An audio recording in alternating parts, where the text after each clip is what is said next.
Olá, eu sou Eduardo Moreira e queria convidar todos vocês para uma conversa muito especial que eu tive, uma conversa inspiradora, uma conversa forte e uma conversa reveladora também com a Maria da Penha, essa personagem tão importante que a gente tem no nosso país. Olá, eu sou a Maria da Penha e estou convidando você para assistir um papo muito legal que eu tive com o Eduardo Moreira, do ICL. Conto com vocês nessa conversa.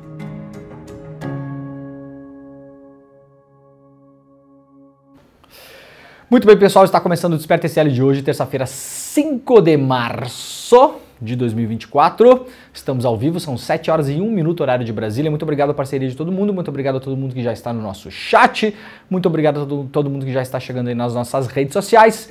Este programa vai ao ar todos os dias às 7 horas da manhã, você sabe, horário de Brasília, de segunda a sexta, com as principais notícias do Brasil e do mundo, com texto e contexto. Texto e contexto, porque se é só para ler notícia, né, o Pedro Falcão, a gente coloca aí o assistente virtual do Jeff Bezos, e aí ele lê para você, e aí você não precisa entender mais nada também. Nós estamos aqui ao vivo em todas as redes sociais, no Twitter, na Twitch, no Instagram e também no Facebook, e principalmente no YouTube. Muito bom dia para quem nos acompanha no canal do Eduardo Moreira, no canal do ICL Notícias e no canal do Leandro Demore. Você sabe, vai chegando aí no YouTube e vai fazendo aquela rotina clássica de YouTube, deixa o like no vídeo, assina o canal, ativa o sininho, mas principalmente, se você puder, compartilhe este programa com as pessoas que você gosta e também com o seu tio bolsominion, porque nada melhor do que irritar um bolsominion, né, ô Pedro Falcão? Logo, às 7 horas da manhã, a pessoa já acorda irritada, vai passar o dia azedo, então você transforma a vida dessa pessoa no inferno, o que sempre é bom, né? Aliás, ontem, mais uma vez, passamos de 20 mil aparelhos conectados aqui na internet, mas nós temos muito mais audiência do que isso. Por quê?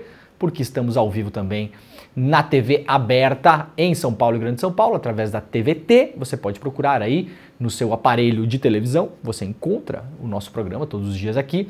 Também lá na Bahia, Salvador e Grande Salvador, através da TV Quirimurê, e também nos nossos parceiros do bom e velho Radinho. Estamos ao vivo. Muito bom dia para quem nos escuta pela Rádio Heliópolis e pela Rádio Brasil Atual. Muito bom ter a sua companhia. Muito obrigado. Nós vamos até às 8 horas da noite e depois o ICL segue com programação até para depois do meio-dia. Então você fica por aqui porque tem ICL Notícias primeira edição, depois tem o Em Detalhes, depois tem o programa de Economia, Negócios e Mercado e depois tem o Rolê ICL. Voltaremos sempre às 6 horas da tarde com o ICL Notícias segunda edição. Aliás, hoje estarei novamente no ICL Notícias segunda edição. Para quem não se ligou ainda, eu estou no no N2, né?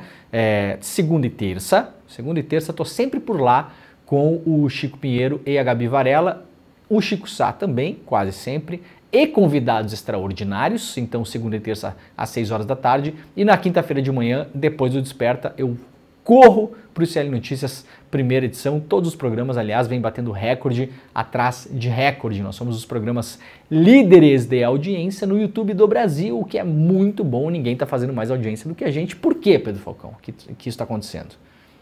Porque a gente é bom pra caralho, né? Essa é a verdade, né? Isso é real, né? Gente, então é isso. Vai deixando seu like, aquela coisa toda. Hoje nós temos bastante coisa no programa, mas antes de mais nada, um recado importante. Vocês viram na abertura do programa aí o vídeo do Eduardo Moreira com a Maria da Penha. Para quem não sabe, a Maria da Penha é esta senhora, símbolo da luta pela defesa das mulheres. Sofreu 2 tentativas de assassinato e a gente está fazendo um evento que vai ao ar no domingo com a Maria da Penha, às 8 horas da noite, ao vivo, exclusivo e grátis. Teremos uma entrevista com a Maria da Penha, que já foi feita, aliás, uma entrevista super importante. Depois teremos um debate também sobre casos importantes e muito, esse evento está indo ao ar, muito porque há uma tentativa em curso, neste exato momento, pela plataforma paralela, né? Como é que é o nome da plataforma paralela, o Pedro Falcão? Aquela galera, o Universo Paralelo, o pessoal da Terra Plana, porque então fizeram uma espécie de documentário, entre aspas, para destruir a reputação da Maria da Penha, para dizer que não foi bem assim, né? O ex-marido dela, gente, atirou nela e depois tentou eletrocutá-la no banho. Essa é a história da Maria da Penha, uma história dramática, uma história super pesada, aliás, que ensejou a criação da Lei Maria da Penha, que é uma lei importantíssima no mundo todo. São poucos países que têm uma lei parecida com a Maria da Penha, e nos últimos tempos, para tentar fazer essa espécie de revisionismo histórico que nós vimos no Brasil aí, em relação à ditadura militar, em relação à repressão, em relação a uma série de coisas que aconteceram no Brasil, a plataforma Paralela fez uma espécie de documentário, entre 1000 aspas, para dizer basicamente, ô Pedro Falcão, que o que a Maria da Penha está falando é mimimi, tá? É isso. É isso que está acontecendo de fato. Que não é bem assim, temos que ouvir o agressor, colocar um ex-marido para falar. É um vídeo focado no ex-marido, o cara que tentou matar a Maria da Penha 2 vezes. Então estão tentando destruir a reputação dela para atacar a lei, claro, para atacar a esquerda, como sempre, porque essa gente não tem limite, não joga o jogo limpo do debate democrático entre esquerda, direita, centro, seja lá onde você se encaixar no espectro político, isso pouco importa. O que importa é que essa galera se profissionalizou em espalhar mentiras. Então a gente vai fazer um contra-ataque aqui, a gente vai fazer uma contra-narrativa importante para afirmar mais uma vez a importância da Maria da Penha. Se você quiser se cadastrar neste evento, que, repito, acontece no domingo, às 8 horas da noite, ao vivo, exclusivo e grátis, mais um super evento do ICL com a presença da Maria da Penha. Vai ser super importante para a gente ajudar a resgatar a imagem dela. Não que a imagem dela não tenha importância no Brasil, mas essa galera tá fazendo de tudo para colocar ela na prateleira das mimizentas. É isso. Colocar a Maria da Penha como uma mimizenta, uma exagerada, não foi bem assim, nós temos que ouvir o outro lado, sabe essa coisa de dar bancar o isentão e ouvir o outro lado, que é basicamente o cara que atirou com uma arma de fogo contra ela, depois tentou matá-la eletrocutada. Esse é o cara ouvido com toda a pompa e circunstância pelos especialistas da plataforma Paralela. Então a gente vai aqui contar, recontar, remontar a história da Maria da Penha e ajudar a deixá-la no lugar histórico que ela merece. Domingo às 8 horas da noite, o link tá por aí, né, o Pedro Falcão? despertacl.com.br. O pessoal já deve estar jogando também nos comentários por aí. Você pode clicar nos comentários ou jogar no seu navegador, despertacl.com.br. É só colocar o seu e-mail ali, que vocês serão avisados e avisadas no domingo sobre qual link vocês têm que acessar para conseguir ver e ouvir este evento que irá ao ar às 8 horas da noite, ao vivo, exclusivo e grátis. Então é de graça, se cadastra para a gente ajudar a espalhar um pouco mais essa história. Olha, um recado importante. Quando nós começamos a divulgar esse evento, começou a vir no nosso inbox mensagens diretas para a turma do ICL, que organiza os eventos maravilhosos do ICL, incríveis, que dá um trabalhão que vocês não têm noção. Pra vocês terem uma ideia, o Empreendedor Mestre, que foi o curso que a gente lançou na semana passada, teve mais de 3.500 pessoas inscritas, que aliás se encontrarão num evento presencial ainda esse ano, um evento de 2 dias que vai ser um negócio espetacular. Estaremos todos lá, os jornalistas e comunicadores do ICL, a gente vai estar lá também para conhecer a galera, para falar com o pessoal. E vai ser um evento focado em empreendedorismo. Então, são eventos muito complexos de organizar, gigantescos, os cursos dão muito trabalho para organizar e, para além disso, agora, quando a gente começou a divulgar o evento com a Maria da Penha, começaram a aparecer mensagens para a turma do ICL, diretas para a gente, sobre violência doméstica. Acredita, Pedro Falcão? As pessoas começaram a denunciar a própria violência doméstica que sofrem e violências domésticas que elas observam na família ou na vizinhança. Então, um recado importante, gente, 180 é o telefone que você pode ligar para falar sobre isso e fazer as denúncias. Denuncie, é o primeiro passo para você conseguir fugir disso e evitar uma história trágica ou ainda pior do que a da Maria da Penha. Então, 180 é o telefone. Você que está nos assistindo agora, que entrou em contato com a turma do ICL, a gente, obviamente, não tem condições e nem seria o fórum adequado para a gente encaminhar denúncias de espancamento, de maus tratos contra a mulher, de violência doméstica. Então você pode entrar em contato com 180, é o local onde você consegue fazer as denúncias, vai ser orientada lá sobre isso, ou orientado também, porque também eventualmente tem homens que denunciam coisas que enxergam dentro da própria família, na vizinhança, fora, de pessoas próximas que sabem de casos. Você pode ligar lá para o 180, vai ter lá todo um protocolo para seguir, as pessoas são especializadas nisso, vão tomar conta de você e aí você pode encaminhar de fato a denúncia para os canais adequados, principalmente para a polícia. E a partir disso tem uma série de protocolos que podem ser acionados, medidas judiciais que podem afastar o agressor da mulher que é agredida. Então, muita gente, atenção, pessoas que estão entrando em contato com o ICL para fazer as denúncias. Nós, obviamente, nos solidarizamos, elas são importantes, todo mundo está sendo ouvido ali, as coisas estão chegando. Foi até uma surpresa para a gente que isso chegasse diretamente para os canais do ICL, mas é compreensível porque a nossa comunidade que nos acompanha confia muito no nosso trabalho, então talvez seja a primeira vez que a pessoa está falando sobre aquilo com alguém. Talvez nunca tenha falado nem mesmo com um familiar, com um amigo, com um assistente social, com um psicólogo. Talvez seja a primeira vez que a pessoa tenha conseguido colocar aquilo em palavras numa denúncia para os canais do ICL. Então, saibam que há esse serviço 180, que é um serviço de apoio em relação a agressões e violência doméstica, tá bom? Encaminha por lá, que aí a coisa pode entrar num outro nível e talvez seja o primeiro passo para você conseguir se livrar de um relacionamento abusivo que pode, infelizmente, a gente vê no Brasil todos os dias resultar em tragédia, um dos países que mais mata mulheres no mundo, tá bom, gente? Então é isso, recado dado, já estamos aí com 7.000 pessoas ao vivo acompanhando este programa, vamos lá que tem muita coisa no programa de hoje. Olha, vamos começar o programa hoje com uma notícia boa, lá na revista Fórum, o Chorinho, foi reconhecido como patrimônio cultural imaterial do Brasil. O estilo musical surgiu por volta de 1870 e tem protagonistas como Pixinguinha, Chiquinha Gonzaga e até o contemporâneo Paulinho da Viola. Em uma decisão histórica, o Instituto do Patrimônio Artístico Nacional, o IPHAN, reconheceu ontem, na quinta-feira 29, isso aqui eu tinha guardado desde o final de semana para trazer para vocês, acabou que ontem não deu tempo, então é da semana passada, mas a notícia é importante, o chorinho é importante, então eu resolvi trazer para cá. Não é uma notícia nova, mas muita gente não entra em contato com isso, com esse tipo de notícia. Então, reconheceu o choro como patrimônio cultural do Brasil, a manifestação musical que nasceu no final do século XIX e se consolidou como um dos grandes gêneros da música brasileira e mundial, por que não, né? Muita gente se inspira, principalmente os músicos de jazz se inspiram e copiaram muita coisa, aliás, do samba brasileiro, do chorinho, da bossa nova, para criar outros estilos e fazer mistura de outros estilos fora do Brasil, aí a partir dos anos 50, com o cool jazz. Então a gente tem aí uma mistura e o chorinho anda e viaja pelo mundo. A decisão foi tomada na 103ª reunião ordinária do IPHAN. A partir de agora, o estilo musical passa a integrar oficialmente o livro das formas de expressão. O presidente do IPHAN e do Conselho Consultivo, Leandro Grass, declarou: nosso compromisso agora é torná-lo ainda mais conhecido e amado para que possa também ser um instrumento de educação patrimonial. Muito legal, né? A gente vê o chorinho aí, finalmente, eu achei até que já fosse, mas não é. Isso é uma das coisas que eu falo que é legal ter governo de esquerda, né?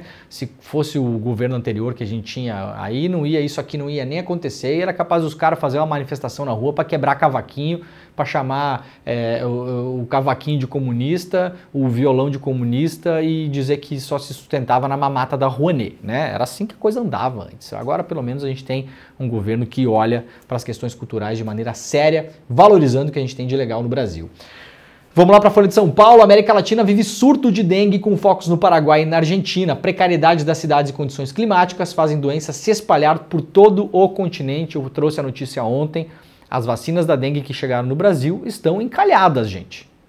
Estão encalhadas. Depois não adianta reclamar, tem pouca vacina, veio pouca vacina. No começo, a reclamação é que veio pouca vacina.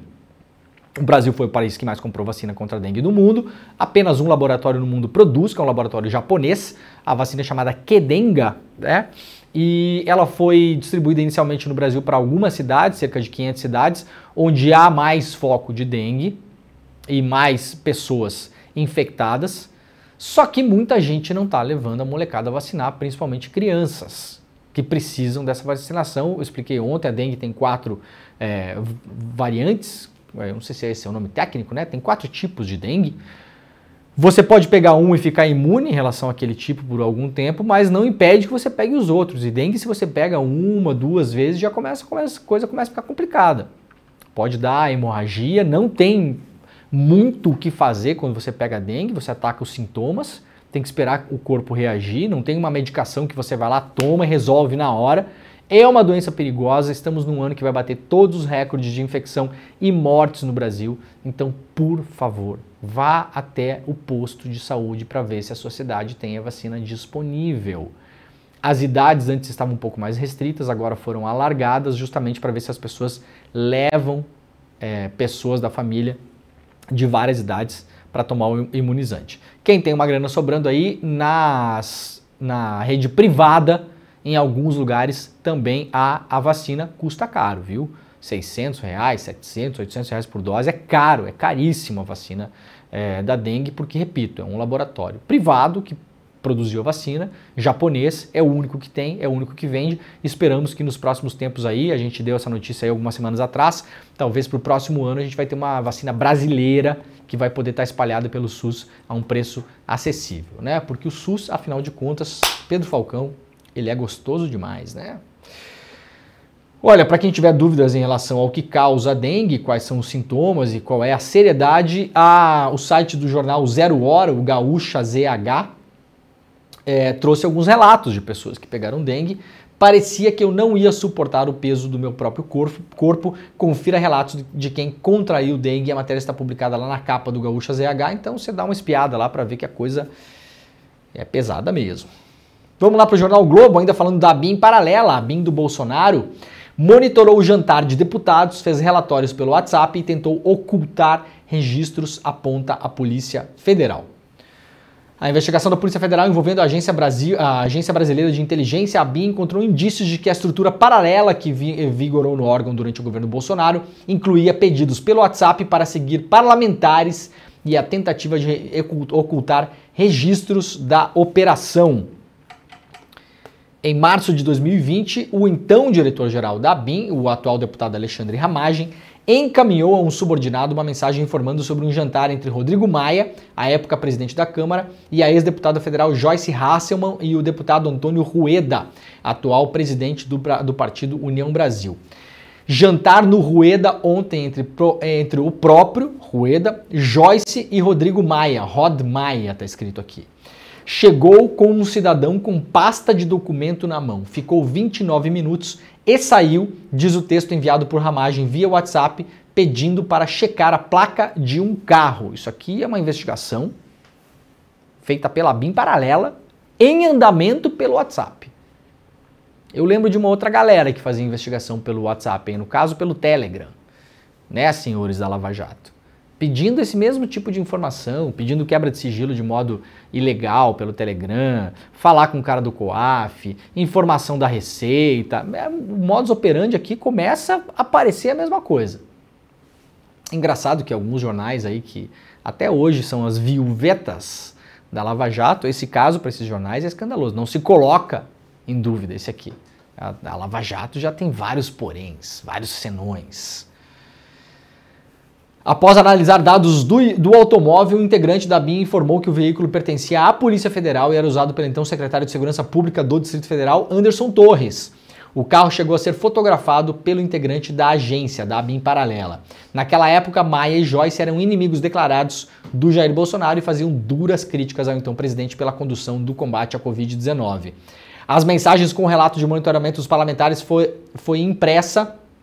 A mensagem foi impressa na sede da ABIN pelo policial federal Felipe Arlota, cedido à agência a pedido do Ramagem. O arquivo foi recuperado recentemente pela CGU, que apura supostos desvios e conduta de servidores públicos no órgão de inteligência. A PF ainda descobriu um relatório informal intitulado Diligências Lago Sul, com fotos do veículo utilizado por Torres, o que confirma a operação paralela. Aqui o Jornal Globo trouxe um mini gráfico do passo a passo dos investigados, então o uso da ferramenta First Mile, a contratação da ferramenta, o período que ela foi utilizado e como ela funcionava, a gente já explicou várias vezes aqui.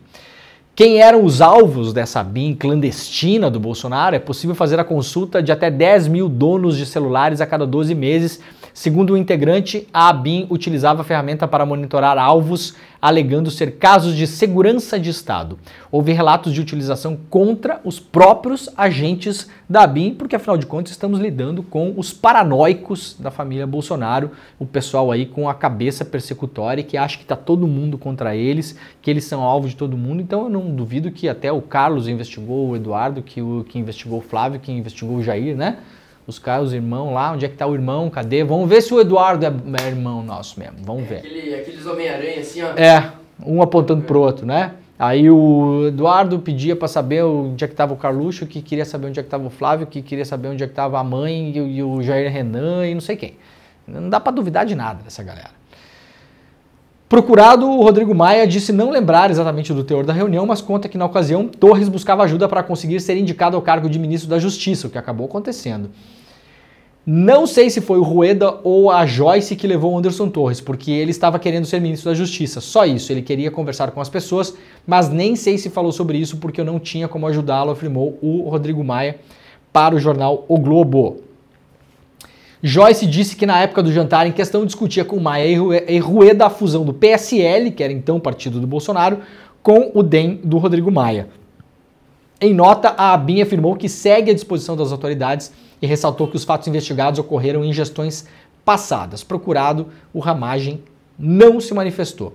A investigação da Polícia Federal indica ainda que havia preocupação dos integrantes da ABIN ligados à Ramagem de não haver registros de algumas operações do sistema interno da agência. Uma delas envolveu Jair Renan Bolsonaro, filho mais novo do ex-presidente. À época, a PF investigava suspeitas de tráfico de influência após a revelação pela revista Veja de que Jair Renan e seu personal trainer intermediaram uma reunião de negócios entre empresários e integrantes do governo Bolsonaro. Naquela época, sob o comando de Ramagem, a ABIN passou a seguir os passos do ex-personal trainer do filho do Bolsonaro, numa tentativa de tirar o filho do então presidente do foco da investigação, que posteriormente foi arquivada pela PF. Um integrante da ABIN chegou a tirar fotos do estacionamento do prédio onde morava o ex-parceiro de negócios de Jair Renan. A ação de espionagem foi flagrada pela Polícia Militar do Distrito Federal. Em vez de repassar o relatório da operação diretamente para a Ramagem, o agente da PF cedido para a ABIN incluiu a descrição da vigilância no sistema da agência. Por um descuido, o arquivo registrado em 17 de março de 2021 ficou disponível para outros servidores do órgão. Em um depoimento, um oficial da ABIN contou que recebeu uma ligação de uma pessoa do gabinete da diretoria-geral da agência, sob o comando de Ramagem, pedindo para que ele desse um jeito de retirar o documento do sistema ou limitar o seu acesso. A servidora em questão disse que não tinha o que fazer porque outras pessoas já tinham tido acesso ao relatório. Ou seja, os caras fizeram de tudo para esconder esse negócio, mas, para nossa sorte, a extrema-direita brasileira, né, o Pedro Falcão, é incompetente, um bando de ineptos, e aí estavam fazendo uma investigação ilegal, usando o aparato do Estado e colocaram o negócio no sistema, claro. Por que não? Por que não? Afinal de contas, tinham plena certeza de que iriam continuar no poder até o infinito. Era isso que permeava um pouco a mentalidade dessa galera toda, esses descuidos que foram cometendo. Nesse caso do Jair Renan, o que é que eles queriam fazer? Eles queriam colocar, caso a investigação andasse, eles queriam colocar a culpa no personal trainer. Então o Jair Renan tinha ganhado um carro lá desses lobistas, dessa empresa, e eles queriam, com essa investigação paralela, provar que quem estava usando o carro era o personal trainer. Por isso que foram fotografar a garagem dele, fotografar o cara andando com o carro, porque se a coisa estourasse mesmo, essa dossiêcracia que estava sendo criada dentro da ABIN, essa produção ilegal de dossiês, estavam fazendo lá um dossiêzinho sobre o ex-personal trainer do Jair Renan. Caso a coisa escalasse, eles iam vazar aquilo para algum gabinete do ódio, para um jornalista amigo qualquer, para que aquilo viesse à tona e se provasse, entre aspas, que na verdade o beneficiado do esquema todo seria o personal trainer. Tá? Só para a gente entender mais ou menos qual que era a ideia em relação ao personal trainer. Olha, um julgamento importante nos Estados Unidos, no momento em que não se discute mais aqui o PL 2630 no Brasil, a regulação e posterior regulamentação das redes sociais, assunto morreu, sumiu, desapareceu, né? Segue sendo um faroeste, rede social no Brasil, mas lá nos Estados Unidos a justiça está decidindo se as redes sociais podem excluir conteúdos impróprios ou não. Os juízes decidirão se plataformas podem ou não moderar conteúdos políticos. Isso aqui faz parte de uma série de decisões que estão penduradas, principalmente na Suprema Corte dos Estados Unidos, em relação às chamadas Big Techs, as grandes plataformas de tecnologia da comunicação, mais notadamente duas aí, principalmente o Alphabet, que é o famoso Google e os seus ramos, e a Meta, que é a famosa Facebook e os seus ramos, mas claro, abrangeria outras redes sociais. Uma grande discussão, grande debate para entender até onde vai a responsabilidade e o poder dessas plataformas. No geral, nos Estados Unidos, isso está sendo debatido através de processos judiciais que estão lá pendurados na Suprema Corte e volta e meia vêm e voltam para os noticiários. No Brasil, acabou, né? Não se fala mais. Acabou. PL 2630, que era um projeto de lei que tinha sido criado pelo deputado Orlando Silva para tentar minimamente botar alguma regra nesse mercado, foi derrubado no ano passado, e inclusive com o apoio de pessoas da esquerda, inclusive na imprensa independente, por razões várias, inclusive financeiras, e não estou contando aqui nenhuma novidade, falei sobre isso à exaustão no ano passado. Muita gente não gostou, me criticou, falou que era perseguição, né? O Pedro Falcão, não pode, é perseguição, afinal de contas, veículo parceiro de esquerda, tá tudo bem, respeito todo mundo que faz trabalho sério. Agora, pontualmente, posso fazer aqui minhas críticas, né? O Pedro Falcão, ou não posso, ou não tá liberado, hein? Se o Google, se o Facebook vão lá, despejam milhões de reais na imprensa, no mundo todo e também no Brasil, na imprensa hegemônica e muitas vezes também na imprensa independente, a esquerda e a direita, porque essas empresas não têm ideologia como você acha que tem, tá? Não tem. A ideologia delas é poder, ocupação de espaços, grana e tentar o mínimo possível ter responsabilidade sobre qualquer coisa. Então os caras botaram um monte de dinheiro na mão de parlamentar, de deputado, de senador, de ativista, de influencer, de jornalista, de site, de tudo que é tipo de site, vocês podem ter uma ideia aí, e aí a coisa caiu. Não se fala mais em PL 2630 no Brasil, parece que o interesse acabou. Vamos lá para o site do CL Notícias. Justiça é falha, critica a viúva de músico fuzilado após primeiros votos no Tribunal Militar. Essa decisão demonstra que a justiça é falha. É lamentável o desabafo da enfermeira Luciana dos Santos Nogueira, viúva do músico Evaldo dos Santos Rosa, do caso Evaldo, lembram desse caso? Que em abril de 2019, com mais de 60 tiros de fuzil disparados por militares em Guadalupe, no Rio de Janeiro, foi assassinado no MAS. Fuzilaram o carro dele e acabaram matando o Evaldo na época. Na última quinta-feira, o ministro Carlos Augusto Amaral de Oliveira, do Superior Tribunal Militar, votou pela redução das penas que tinham sido estabelecidas em 2021. Oliveira votou para que o tenente Ítalo da Silva Nunes Romualdo, que comandava a ação e havia sido condenado a 31 anos de prisão, tenha pena reduzida para 3. O comandante da guarnição do Exército, que fuzilou um carro de uma família que não estava armada, não estava em fuga, não estava fazendo nada, absolutamente nada. Os caras fuzilaram o carro, com mais de 60 tiros de fuzil. Mataram o Evaldo, que era músico. Inicialmente pegaram penas altas de homicídio. Aí a coisa vai para o Tribunal Militar. O Tribunal Militar é um negócio que os caras criaram para ele mesmo, vocês sabem, né? Eu acho que o Brasil tinha que criar o Tribunal dos Auditores da Receita Federal, o Tribunal do dentista, né? Por que tem Tribunal Militar? Um dos poucos países do mundo, aliás, tem Tribunal Militar. O Tribunal Militar tem um cheirinho assim, sabe de quê, Pedro Falcão? De ditadura, sabe? Assim, esse cheiro de ditadura, essa coisa cebosa. Tem que criar o Tribunal dos Jornalistas também, eu quero também. Né? Foi pego lá dirigindo bêbado. Cheiro de anistia, isso sim. Né? Tem cheiro de anistia, não tem? O jornalista foi pego lá dirigindo embriagado. Ah, perdeu a carteira. Não, mas eu quero ser julgado pelo Superior Tribunal dos Jornalistas, o STJOR. Vamos criar o STJOR. Aí eu pego o meu caso e eu levo para lá. E aí lá meus brother, quer dizer, eu se for para o STJOR, a minha pena vai aumentar, o Pedro Falcão. Não é negócio não. Não quero. Cancelado. A não ser que tu seja o presidente. A não ser que eu seja o presidente do STJ. Aí eu vou botar pra quebrar no STJ. Né? Notícia em off do mal-estar dos militares. Condenado. Condenado. Ai, Caserna está com mal-estar por causa do Mauro Cid. Condenado. Mas eu não quero ser julgado pelo STJ, não. Eu tô brincando, né? Tem jornalistas que gostam de mim. Tem. Eu conheço alguns, tá? Tem uns... Eu não. Tu não? Tu não conhece nenhum? Eu conheço uns 3, eu acho. 3. Aqui no ICL tem bastante gente que gosta de mim. Tem. A Gabi Varela gosta de mim. O William De Luca. O Juca Kfouri. Não, o William De Luca eu não sei. Não sei. O Juca Kfouri gosta de mim. Aliás, ontem é aniversário do Juca Kfouri. Parabéns, Juca, ó.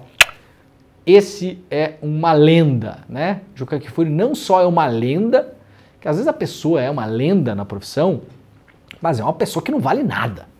Tem vários por aí. O Juca, ele é uma lenda e é um cara maravilhoso. Cara querido, amoroso, gente boaça. Juca Kfouri. Chico Pinheiro gosta de mim. Chico Sá gosta de mim. Tô falando, nem sei se a pessoa gosta. Tô falando. Não, Chico Pinheiro, sei que gosta de mim. Gosta bastante. Almoçamos, né, juntos já, umas vezes. Chico Pinheiro, outro ser humano inacreditável.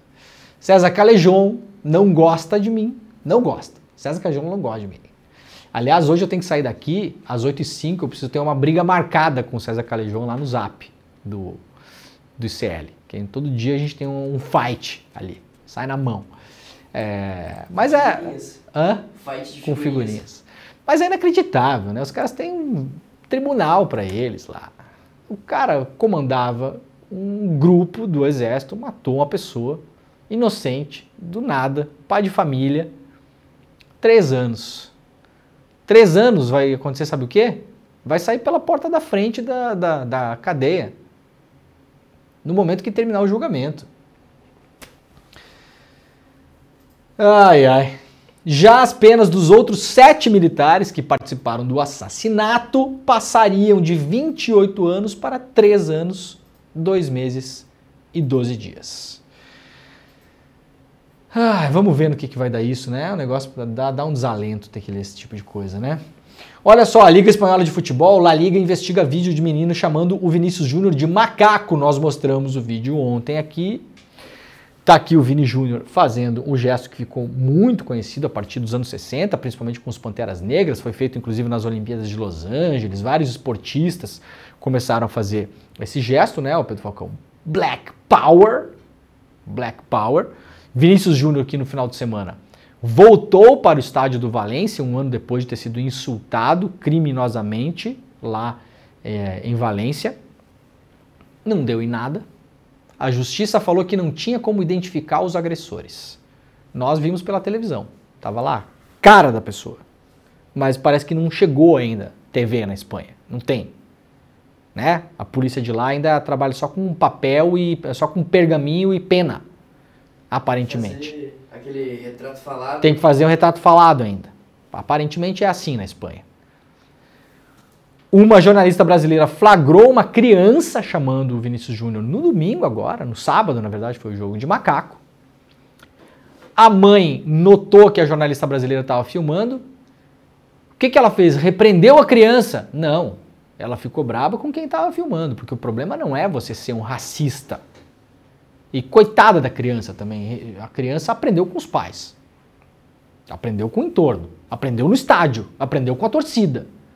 Aprendeu no limite com a sociedade espanhola, que tolera esse tipo de coisa, até hoje. Mas a mãe tentou tirar a jornalista de lá, chamou a segurança do estádio, a segurança do estádio chegou, falou que estava tudo bem, que a jornalista podia continuar filmando e que a criança e a família poderiam continuar lá chamando o Vinícius Júnior de macaco. Porque o caso terminou assim, ninguém foi levado para prisão, ninguém foi levado para lugar nenhum. A família não foi sequer repreendida. Agora, finalmente, por quê? Porque a polícia espanhola assiste o Desperta, o Pedro Falcão. E viu que ontem aqui eu reclamei disso. E agora vai investigar o caso. O que é que vai acontecer? Nada. Nada. Tá bom? Torço para que eu esteja errado. O que é que vai acontecer? Nada. A Liga Espanhola é uma liga institucionalmente racista. Do presidente até lá embaixo. de declarações públicas que já deram. Encaram o Vini Júnior como um mimizento. Essa é a verdade sobre a Liga Espanhola. Um bando de racistas. Não vai acontecer absolutamente nada. Tenho certeza disso. Vamos lá, uma apuração exclusiva do site do clnoticias.com.br, lá na coluna da Juliana Dalpiva.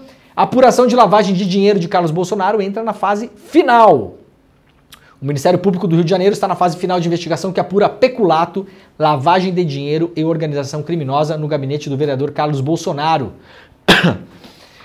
A terceira promotoria da Justiça de Investigação Penal Especializada, que conduz o caso, considera que já possui todos os elementos para concluir a apuração após a entrega, no início de fevereiro, de uma análise sobre os dados de quebras de sigilo bancários de Carlos e mais 26 investigados. No ano passado, a Juliana apurou que entre os dados apontados pelo primeiro laudo do MP estava o fato de Carlos Bolsonaro e a segunda mulher do ex-presidente do Bolsonaro, a Ana Cristina Siqueira Vale, terem recebido em suas contas bancárias quase R$500 milhão em depósitos em dinheiro sem origem identificada desde 2005. Dinheirinho que fica pingando na conta deles lá. Em espécime, como dizia minha nona, né? Em espécime, dinheiro em espécime. O que não estava todo errado porque as notas de real são de animais, né, o Pedro Falcão. Então é de fato dinheiro em espécimes. A informação consta de um laudo produzido pelo Laboratório de Tecnologia de Combate à Lavagem de Dinheiro e Corrupção do MP do Rio. A promotoria pediu mais análises aos técnicos e a documentação foi finalizada recentemente. A ex-mulher de Bolsonaro, que foi chefe do gabinete de Carlos, recebeu um total de R$ 385.800 em 177 depósitos entre 2005 e 2021. Ela foi chefe de gabinete do Carlos de 2001 a 2008. Também foram identificados R$ 34.200 em 3 depósitos diferentes de Jair Bolsonaro para ela de 2012 a 2014. Já o Carlos recebeu um pouco mais aí de R$ 90 mil em depósitos. As quebras de sigilo bancário foram obtidas com autorização judicial em maio de 2021. O MP considera suspeitos os depósitos sem origem e fracionados em dinheiro vivo. Muito bem, vamos ver se vai andar isso aqui também, né? Olha, uma notícia rápida lá da Argentina, a agência pública de notícias, como se fosse o equivalente à Agência Brasil da Argentina, a EBC, chamada Telam, amanheceu fora do ar, com os escritórios fechados, sitiados pela polícia e os funcionários, mais de 700 funcionários, impedidos de entrar. O Milei resolveu acabar com a agência de notícias, uma agência de notícias histórica que tem mais de 70 anos, na Argentina, de uma hora para outra. O pessoal apareceu para trabalhar ontem lá, não conseguiu entrar no escritório. Foram afastados todos os funcionários por uma semana, a agência fechada e é fechada mesmo. Olha aqui, notícia da Agência Brasil de hoje, a agência Telam sai do ar e trabalhadores são dispensados por 7 dias. O local amanheceu cercado por grades impedindo a entrada de funcionários. Se você entrar agora, olha aqui, isso aqui é o site da agência Telam. Eu vou colocar aqui em cima para vocês verem, telam.com.ar, tá? Isso aqui não é um print que eu fiz nem nada, isso aqui é agora, ao vivo, ao vivaço, no horário de Brasília. Isso aqui era uma agência de notícias que funciona na Argentina há décadas. Aliás, quando eu estive na Argentina no ano passado, fui entrevistado pela Telam. Tive a honra de ser entrevistado pela agência de notícias da Argentina. Tá aqui, a página tá fora do ar. Os caras tiraram o site do ar. Acabou. Acabou a agência de notícias. Como se fosse uma ditadura, sabe? Viva la libertad. Viva la libertad, carajo, né? Aqui, página em reconstrução. Viva la libertad, carajo. Essa aqui é a imagem da liberdade na Argentina. Vocês imaginem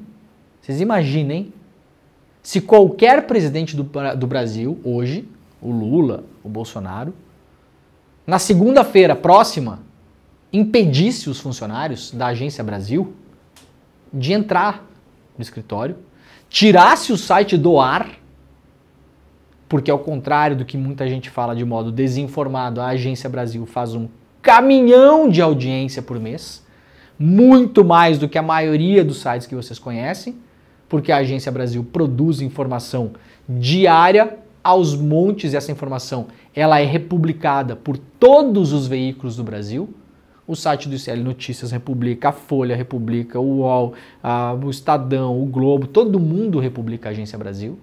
Então, ao contrário de que fala, mimimi dá traço, não é importante, ninguém lê. Mentira, isso é falso, é só pegar os números, são públicos. A Agência Brasil ela faz milhões de leitores por ano, milhões. Vocês imaginem se amanhecesse fora do ar. Tá aqui, ó, La Libertad Carajo. Essa aqui é a Libertad Carajo do Milei. Exatamente igual a uma ditadura. Muito bem, quantas pessoas estão vendo este programa, Pedro Falcão? 17.550 pessoas, eu acho pouco. Se não passar de 20, eu não continuo o programa, eu vou ficar aqui tomando café. Dá teus pulos aí, Pedro Falcão. Liga teu celular, bota no teu celular aí, para ter mais um. O que mais?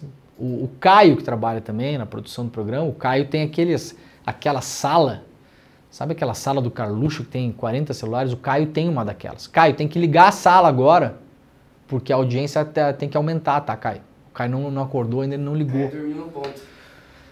Dormiu no ponto. Era para estar 20 mil já, o Caio tem uns 3 mil celular ligado lá, 17 para 20, seria rápido de passar, né? O Caio aparentemente nos abandonou, o Caio só trabalha no rolê agora. Lá do William De Luca, que não gosta de mim. Não gosta de mim, William De Luca. O William De Luca, se fosse presidente do STJ, Superior Tribunal dos Jornalistas, me condenaria. Me condenaria a quê, Pedro Falcão? A trabalhar na Revista Oeste. A condenação de jornalista tinha que ser assim, né? O senhor está condenado, essa matéria aqui, informação falsa, o senhor vai trabalhar na Jovem Pan. 2 semanas. Não, prefiro a cadeia, a Jovem Pan não. Não, mas é que tortura não tá liberada no Brasil ainda. Não, mas o STJ poderia liberar a tortura, né? Trabalhar na Jovem Pan seria tortura. A pessoa, não, me levem pra cadeia, por favor. Eu quero ir pra Bangu. Revista Oeste, não. Imagina você ter que conversar com Augusto Nunes 1 semana seguida. Hein? A alma sai do corpo, né, Pedro Falcão? Faz um pop. Sabe-se lá para onde vai a alma, coitado. Vamos lá para o Jornal Globo de hoje, 3 notícias importantes, todas elas baseadas em fontes em off e bastidores. Portanto, o alerta que fazemos sempre aqui. Vamos com calma, tá? Vamos com calma. Não são informações oficiais, nós não temos o teor dos depoimentos, nós não temos comunicação oficial dos órgãos que estão investigando o caso. O caso não foi encerrado. Nós não sabemos exatamente o que foi dito lá. A gente vai trazer aqui o que foi publicado pela imprensa de hoje, mas calma, cuidado, tá bom? Sempre é bom lembrar isso aqui. Obviamente o programa, eu aqui, eu não vou sonegar a informação de vocês, tá, gente? Vou trazer a informação. São veículos que têm uma reputação, são jornalistas que têm uma reputação. Como todos nós erram, volta e meia. Como todos nós têm um viés, mesmo que não admitam, os que trabalham no Globo não admitem, né? A gente aqui admite que tem viés, que acorda todo dia e olha o mundo de um jeito, né? Essa galera aqui é especial, eles não têm. Eles são melhores do que a gente. Então, porque eles são melhores do que a gente vai trazer informação aqui, né? A gente é piorzinho aqui, a gente é ativista. Então a gente é ativista, a gente não é profissional. A gente não é do jornalismo profissional. A gente é ativista, a gente é o quê? Amador. O que é um amador, Pedro Falcão? Qual é a etimologia da palavra amador? É a pessoa que ama Pedro Falcão. Então ser amador é bom, meu amigo. Ama a dor. Ama a dor não, Pedro Falcão. É um amador, é um agente do amor. É alguém que ama algo, entendeu? Então você é o quê? Um amador da vida, por exemplo. Porque se você fosse um profissional da vida, você ia encarar a vida só como o quê? Um negócio. Então, nós somos amadores aqui, porque nós não encaramos jornalismo como negócio apenas. Claro que tem uma parte do negócio, senão ninguém paga conta, não tem luz aqui, não tem computador, não tem nada, né? Agora, nós amadores vamos ler aqui as notícias dos profissionais, tá bom? Vamos lá então. Freire Gomes disse à Polícia Federal que avisou o Bolsonaro de que não havia fraude nas urnas. O general Marco Antônio Freire Gomes, ex-comandante do Exército, afirmou em seu depoimento à Polícia Federal ter dito a Jair Bolsonaro em mais de uma ocasião que não foi encontrada nenhuma prova de fraude nas urnas eletrônicas. Fontes envolvidas na investigação, isso aqui que eu digo, tá, gente? Fontes envolvidas na investigação. Eu não estou dizendo que o jornalista está inventando, não é nada disso. Pode ter ouvido de fontes envolvidas na investigação, sim, pode ter. Só que enquanto a gente não tem dincumento, como dizia minha avó, dincumento na mão, a íntegra, para a gente poder ler, ver o contexto, fica difícil, porque a coisa vai saindo, é um pedacinho, é um pinguinho, é uma coisinha e tal, não sei o quê. Tá? Então, calma lá, a gente vai construindo essa história juntos aqui. Vocês sabem quanto eu sou reticente em relação a esse tipo de depoimento e delação e tal, eu fico com uns 40 pés atrás. Se uma centopeia fosse, aliás, nem sei quantos pés tem uma centopeia, e também o problema da centopeia não é meu. Então, fontes envolvidas com a investigação relataram que no depoimento de quase 8 horas prestado na última sexta-feira, o general também contou ter se manifestado contra iniciativas golpistas do Bolsonaro, tanto em reuniões com o próprio presidente quanto em discussões reservadas no Ministério da Defesa. O ex-comandante, que depôs como testemunha, confirmou ainda ter participado de reunião em que Bolsonaro discutiu com os comandantes das forças uma minuta do golpe, como relatou em delação premiada o ex-ajudante de ordens do então presidente da República, o tenente-coronel Mauro Cid. Freire Gomes atuou como comandante do Exército durante o governo Bolsonaro. Então aqui temos um pinguinho do que ele teria dito e a gente analisa isso com olhos críticos, por quê? Vamos lá, falei sobre isso ontem no CL Notícias, segunda edição. Que momento vive essa investigação agora, tá, gente? Já tem um caminhão de coisas levantadas. Delação do Cid, o celular do Cid, os e-mails todos do Cid, que foram levantados pela CPI do golpe, pela Jandira Fegali, principalmente, que trouxe muita coisa à tona, mas por todos os deputados e senadores ali. Todos não, né? Os que estavam a fim de investigar mesmo. Então nós temos uma série de indícios muito fortes. Nós temos várias buscas e apreensões que aconteceram desde então. Tem gente presa nesse momento. Um dos principais presos é o Felipe Martins, ex-assessor especial da Presidência da República para Assuntos Internacionais, muito ligado ao Carlos Bolsonaro, ao Eduardo Bolsonaro. Despachava de uma sala contígua à sala do presidente da República no 3º andar do Palácio do Planalto. Muita coisa andou. O que é que pode acontecer a partir de agora? E aí, vamos lá. Conjecturas óbvias. O cara dá um depoimento de 8 horas. Tá? 8 horas. O que é que vaza do depoimento dele?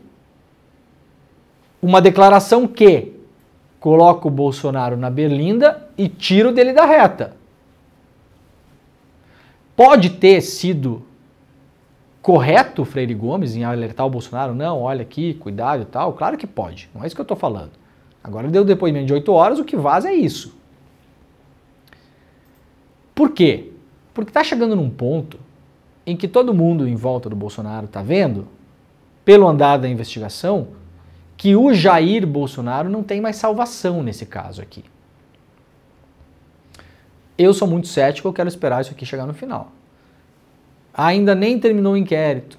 O inquérito vai para a PGR. A PGR pode decidir, inclusive, jogar no lixo o inquérito. Não espero que o Paulo Gonet faça isso. Se fosse o Augusto Aras, jogaria possivelmente no lixo esse inquérito. Aí a PGR pode pedir mais diligências para a PF. Aí a PGR, então, se achar que sim, vai oferecer denúncia para a Justiça. A Justiça pode não aceitar a denúncia. Se a Justiça aceitar a denúncia, o Bolsonaro e outros viram réus. E a partir disso começa a defesa deles. Então isso vai demorar. E o problema da demora, claro que o Bolsonaro tenha toda lá o direito de defesa dele. O problema da demora é que o vento da política vai mudando. Então hoje o Bolsonaro está no foco, está na berlinda, está contra a parede, está sendo esmagado pela investigação. Hoje. Hoje o Bolsonaro está inelegível por 8 anos. Só que daqui a 1 ano a gente não sabe. Daqui a 2 anos a gente também não sabe. Então o que todo mundo envolvido nesse caso vai tentar fazer agora, os 12, 13, presos ou que foram prestar depoimento na semana retrasada é tentar salvar a própria pele. Acabou a turminha. Não tem mais a broderagem. Até porque o Bolsonaro não é bom disso, né? O Bolsonaro, na primeira que ele pode, ele espana. A BIM paralela, coisa do Heleno. Eu não sei o que lá, coisa do Ramagem. Não tem nada que ver com isso. Não é assim que é com o Bolsonaro? Vocês acham que as pessoas envolvidas nesse caso agora vão ter algum tipo de fidelidade ao Bolsonaro? Algumas poucas vão manter ali por uma questão ética própria. Agora, muita gente vai tentar salvar a própria pele. E o natural é que a partir desse momento todo mundo empurre a coisa só para o Bolsonaro. E vai tentando tirar a si próprio e aos amigos, aos companheiros, ao cara que estava ali do lado. Então, eu não.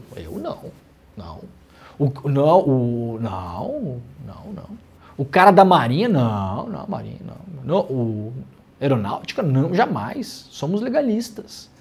Eu tentar fazer, não. Ah, mas tá aqui mostrando que você fez. Ah, eu fiz, mas porque ele mandou. Porque o Bolsonaro já tá igual aquele personagem de desenho animado, Pedro Falcão, que ele tá se segurando no penhasco na plantinha, sabe?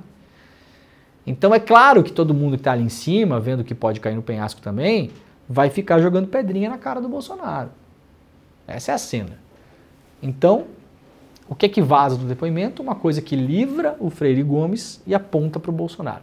Ah, mas não tem que apontar para o Bolsonaro? Não é que tem que apontar ou não tem que apontar. Pessoas têm que falar a verdade, o que aconteceu de fato.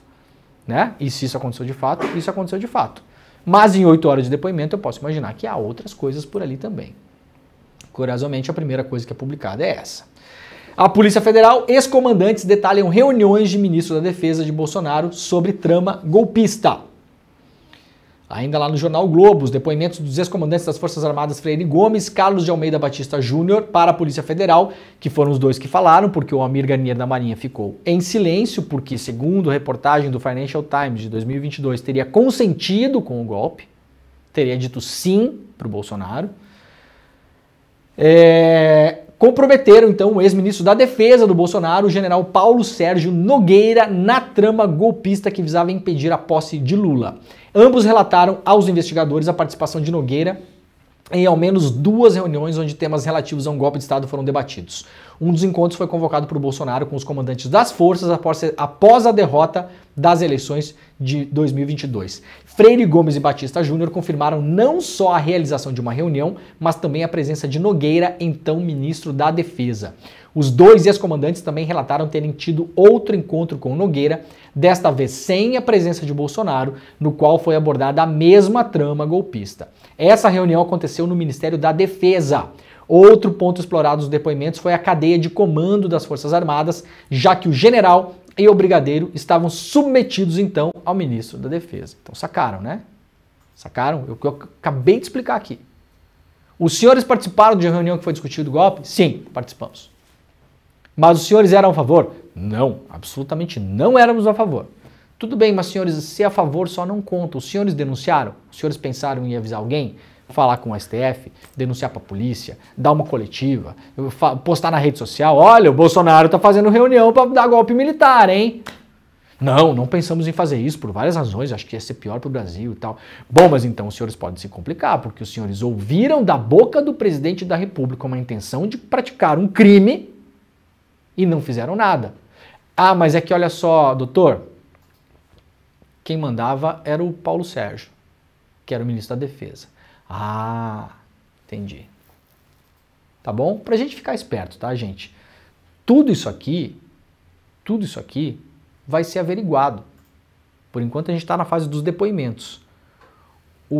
A tarefa de qualquer pessoa que está enrolada num caso como esse, a tarefa número 1, número 2 e número 3 é salvar a própria pele. Esqueçam qualquer voluntarismo, qualquer altruísmo, qualquer amor à pátria. Quando a pessoa se vê ali, e ela olha o caso, ela fala com o advogado dela, olha, doutor, eu ouvi, mas eu não era a favor do golpe, não. Tá, mas o senhor tomou alguma atitude? Não. Então o senhor ouviu da boca do presidente da República e de outros vários que eles estavam tentando tramar um golpe militar. Tinha a minuta do golpe, ia prender ministro do Supremo, ia decretar estado de sítio, tem o diário do Heleno que falou que ia pegar o Ministério da Justiça, a AGU e a Presidência da República para não cumprir ordens que eles considerassem ilegais. O senhor não fez nada em relação a isso? Não. Pois é, então como seu advogado, deixa eu te dizer uma coisa, pode dar problema. O que a gente faz aqui? Vamos para a cadeia de comando, né? Eu fiz porque eu era um subordinado. Quem que mandava em você? O ministro da Defesa, lá em cima.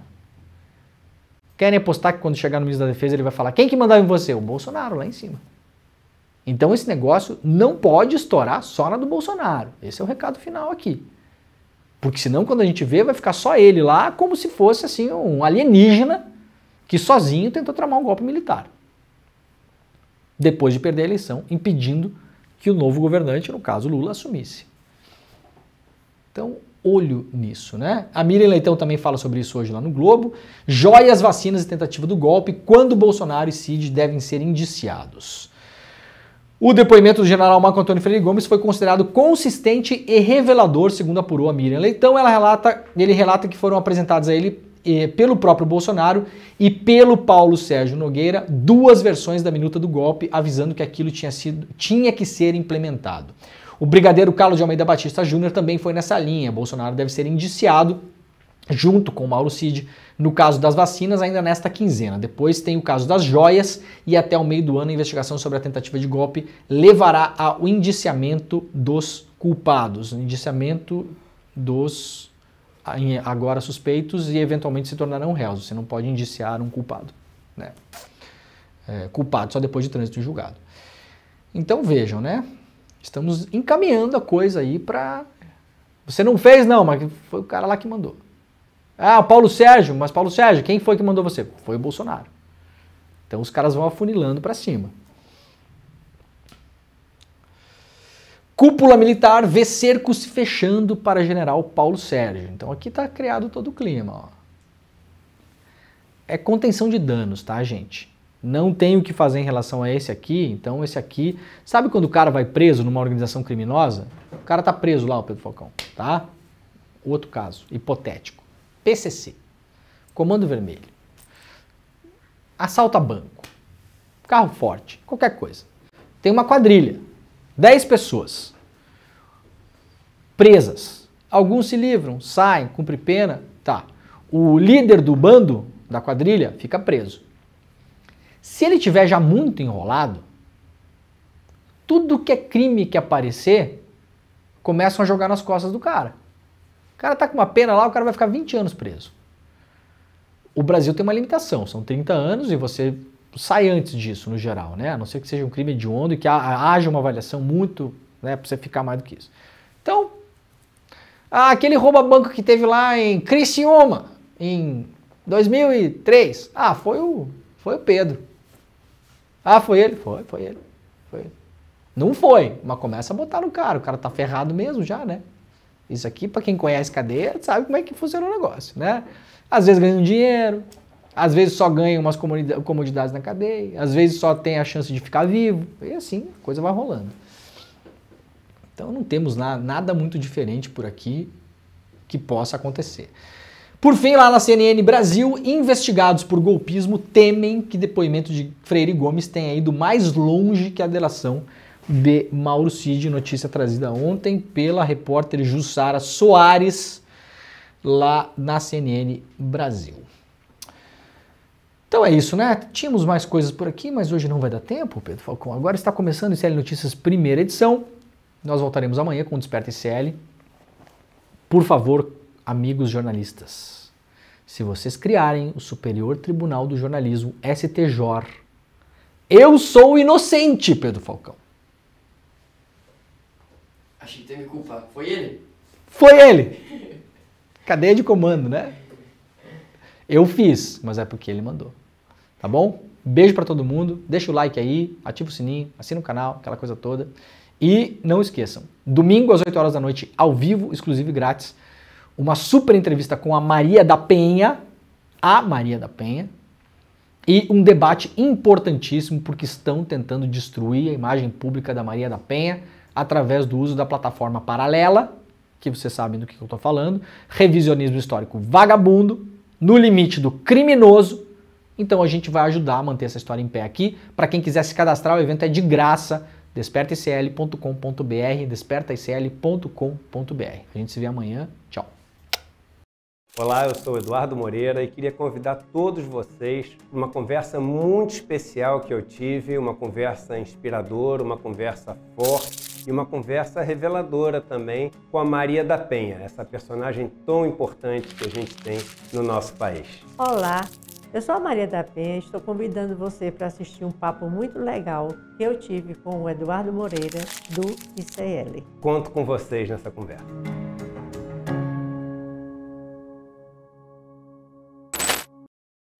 No Em Detalhes de hoje, eu entrevistei o Paulo Motorim, jornalista do Intercept Brasil, e a gente falou sobre os desdobramentos da investigação da tentativa de golpe. O longo depoimento do general Freire Gomes, do Alto Comando do Exército, e também sobre o diário do general Augusto Heleno, que tinha um roteiro da tentativa de golpe. Às 10h30 da manhã, você não pode perder.